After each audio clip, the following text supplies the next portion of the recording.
Hola, buenas tardes, chicos. Espero que todos se encuentren bien junto a sus familias. Primero que todo, decirles que la metodología que adopté en el curso, mediante las cápsulas y eso, es precisamente porque hay algunos de ustedes que aún no inscriben ramos, entonces para que todos puedan tener acceso a las clases completas y a los videos, es que estamos adoptando esta metodología ya, para que no haya ninguna duda al respecto. La semana pasada y la anterior vimos un poco como la introducción del ramo de Derecho de Familia. Primero hablamos de lo que era la familia, ¿cierto? Posteriormente hablamos acerca de lo que era el matrimonio, que se encontraba regulado en el artículo 102 del Código Civil, ¿cierto? Hablamos a propósito de la ley de matrimonio y de familia, ¿cierto?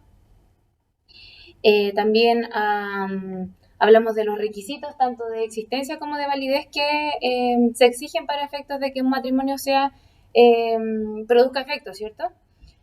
Y hoy día nos corresponde hablar de algunas cositas que nos quedaron pendientes. Sin embargo, yo quise hacerle esta cápsula acerca de lo que son las formalidades del matrimonio, porque me parece que pudiese existir algún tipo de dificultad a la hora de poder materializar esto. Entonces, por eso decidí hacer la cápsula de esta materia. Sin embargo, ante cualquier duda que tengan acerca del Power que les estoy enviando, igual obviamente háganmela saber para que lo podamos conversar y resolver las inquietudes. Yo traté de que se pudiese ver la pizarra, ahora no sé si se va a poder ver bien desde el video, pero voy a ir hablándolo igual para que no quepa duda de lo que dice, ¿ya? Primero tenemos lo que son las formalidades del matrimonio. Y para hablar de las formalidades del matrimonio es necesario que podamos distinguir en qué lugar, ¿cierto?, se realiza este matrimonio. Entonces, sepan ustedes que existen matrimonios que efectivamente se desarrollan o se llevan a cabo, ¿cierto?, en nuestro país, en Chile, pero también hay personas que deciden casarse en el extranjero. Y evidentemente las normas que se aplican van a ser las que rigen en nuestro país si es que queremos hacer valer un matrimonio acá, ¿ya? En Chile, el matrimonio, como yo les había anticipado en la clase anterior, ¿cierto?, se puede desarrollar por dos vías. Está la vía del oficial del registro civil, pero también está la vía de la entidad religiosa. Yo les dibujé como una cruz, ¿ya? Una entidad religiosa de derecho público reconocida por el Estado, ¿ya? Entonces el matrimonio se puede desarrollar primeramente en el registro civil, ¿cierto? Y a posteriori por la iglesia, como lo hacen comúnmente, o bien también se podría hacer de una forma al revés, digamos, ¿cierto? Primero ante el ministro de culto, ¿cierto? Y posteriormente ratificándolo en el servicio de registro civil, ¿ya?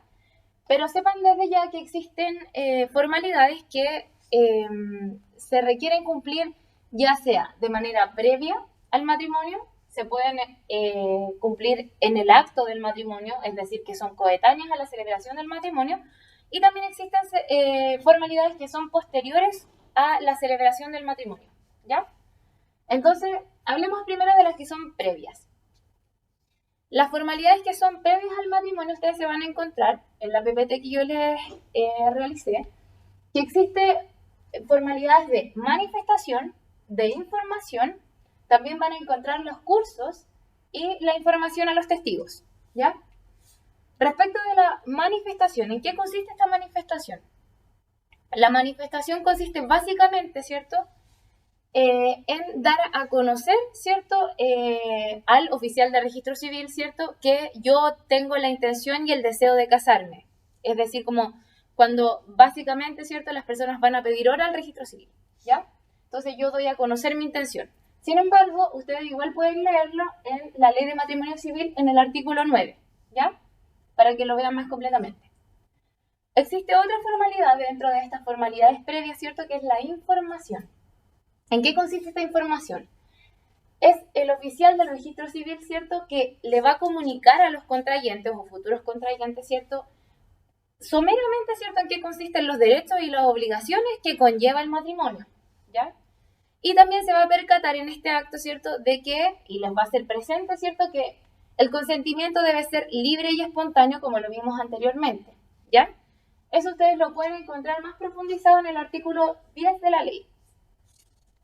Ahora bien, también se debe cumplir con algo que se denomina los cursos, ¿ya?, de preparación para el matrimonio. Y ustedes, si se han casado, ¿cierto? O si han asistido a algún matrimonio como testigos o han conocido a alguien que se haya casado, ¿cierto? Sabrán que existen estos cursos y la finalidad precisamente es un poco la misma de la de arriba, ¿ya? Que es que los contrayentes, ¿cierto? Para aquellas personas que no conocen la finalidad del matrimonio, conozcan un poquito de qué se trata este vínculo, ¿cierto? Que van a crear los contrayentes. Entonces, en esos cursos les van a explicar cuáles son los derechos y los deberes que tienen los cónyuges, ¿ya? Y ese curso es importante que sepan que puede ser impartido tanto en el servicio de registro civil o también hay entidades, ¿cierto?, religiosas que también lo imparten. Por ejemplo, ¿cierto?, en las iglesias, ¿cierto?, se suele hacer estos cursos también o estas charlas que le denominan, ¿cierto?, los párrocos, charlas matrimoniales, ¿ya? Que son previas, evidentemente, al matrimonio. Y finalmente está el otro acto que es la información a los testigos. ¿En qué consiste este acto? Consiste en que, ¿cierto?, que los testigos que uno escoge para que den fe, ¿cierto?, en este matrimonio, deben ir al registro civil con antelación, ¿cierto? Y este hecho consiste en la comprobación, efectivamente, de que los contrayentes no tienen ningún impedimento para poder crear este vínculo de vida, ¿cierto?, que implica el matrimonio. Es básicamente eso. Eso con las formalidades previas a que se ejecute el matrimonio. Pero también existen formalidades que se deben cumplir en el acto del matrimonio, ¿ya? Y aquí yo se las puse, que también son 4. Está el oficial de registro civil. ¿Y por qué se lo puse así? Porque sepa usted que luego de haber efectuado todo lo que son las formalidades previas, ¿cierto? Dentro de los 90 días siguientes, usted debe, ¿cierto?, celebrar o puede, ¿cierto?, celebrar el acto del matrimonio, ¿ya? Por otra parte, respecto del lugar del matrimonio, es importante que sepan que, como bien lo saben, a lo mejor porque lo conocen de cultura general, ¿cierto? Usted puede celebrar su matrimonio en el registro civil, ¿cierto? En el local de la oficina del oficial de registro civil, que dice la ley, ¿cierto? Pero también lo puede celebrar en otro sitio, ¿cierto? En otro lugar. Y ese lugar será el que indique los contrayentes. Sin embargo, ojo ahí, ¿cierto? Yo les puse, ese lugar siempre debe ser dentro del territorio jurisdiccional del oficial del registro civil, ya donde este oficial ejerza. ¿Por qué? Porque antiguamente, yo también se lo anoté en el Power, antiguamente, antes de que existiera, ¿cierto?, esta ley que crea el divorcio vincular, la gente solía anular el matrimonio porque no existía efectivamente el divorcio. Y la forma que tenían de anularlo era por la incompetencia del oficial del registro civil, ¿ya? Entonces, ojo ahí porque evidentemente si el matrimonio se celebrara fuera del territorio jurisdiccional del oficial del registro civil, igualmente podríamos incurrir en una causal de nulidad y este matrimonio, por tanto, sería nulo, ¿ya? De derecho público, o sea, estaríamos hablando de una nulidad de derecho público. Ahora bien, otra de las formalidades coetáneas son los testigos. Nuevamente hablamos acá de los testigos. ¿Cuántos testigos se requieren para contraer matrimonio? 2, ¿ya? 2 testigos. La ley no habla de quiénes pueden ser testigos, igualmente cuando no habla de la capacidad, ¿cierto? Sino que la ley siempre se refiere a la incapacidad y en este caso la ley habla de quienes son inhábiles para ser testigos en un matrimonio.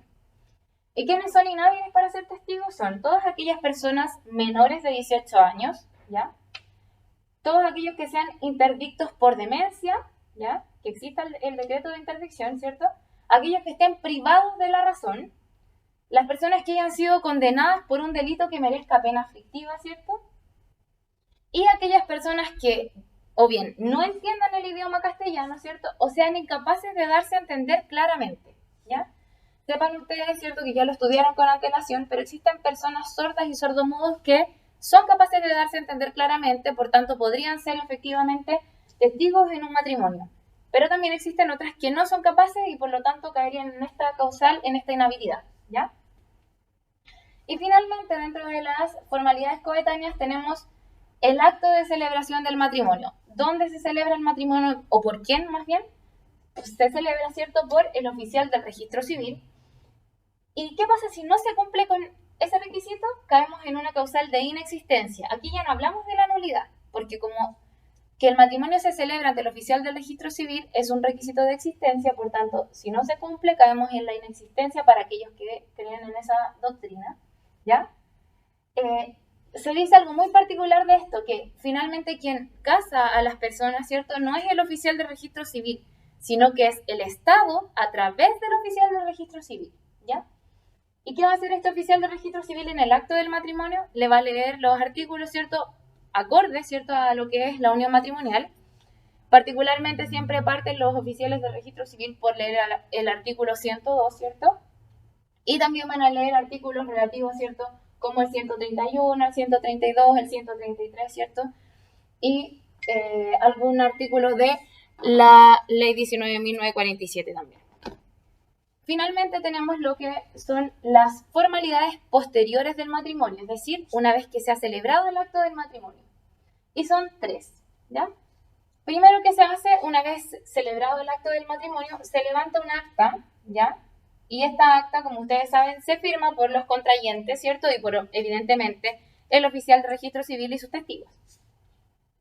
En este acto, posterior a la celebración del matrimonio, también se pueden reconocer hijos comunes de las partes, ¿ya? ¿Y por qué les hago esta particularidad? Porque existen hijos, ¿cierto?, que son comunes de los contrayentes, pero que no tienen el carácter de ser hijos matrimoniales, ¿ya? Entonces, una vez celebrado el acto del matrimonio, esos hijos podrían ser reconocidos como hijos matrimoniales, ¿ya? Y además, en este acto también usted podría eventualmente, si así lo desea, ¿cierto?, cambiarse de régimen. Nosotros todavía no vemos los regímenes, pero desde ya sepan ustedes que existen 3, que son la sociedad conyugal, la separación de bienes, ¿cierto?, y el régimen de participación en los gananciales. Y finalmente, ¿cierto?, el matrimonio pasa a inscribirse en el libro de registros de matrimonio, ¿cierto?, que lleva el registro civil. Y eso con la celebración ante el oficial de registro civil. La celebración ante un ministro de culto de una entidad religiosa de derecho público reconocida por el Estado, ¿cierto?, ¿se puede efectuar? Sí, solamente ante aquellas entidades que sean reconocidas, ¿cierto?, por nuestro Estado. Ya que les puse ahí incluso la ley por si quieren mirarla, ¿ya?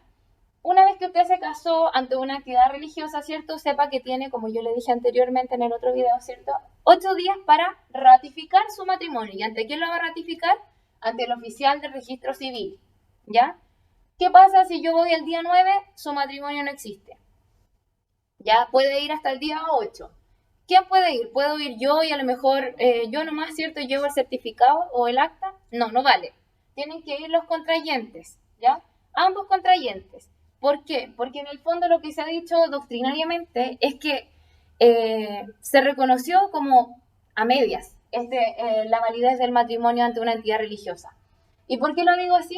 Porque igualmente se debe prestar el consentimiento ante el oficial del registro civil. Y él va a constatar de que usted hubiese prestado su consentimiento de manera libre y espontánea, ¿ya? Si no, el matrimonio no vale. Y finalmente, si usted decide casarse en el extranjero, ¿cierto?, como yo les dije al inicio del video, usted debe procurar cumplir con todos aquellos requisitos de existencia y de validez que se exigen en nuestro país. ¿Por qué? Porque de lo contrario el matrimonio no vale, ¿ya? Así que eso, chicos, espero que haya sido explicativa esta cápsula, no me extiendo más y que les vaya muy bien. Cuídense mucho. Chao, chao.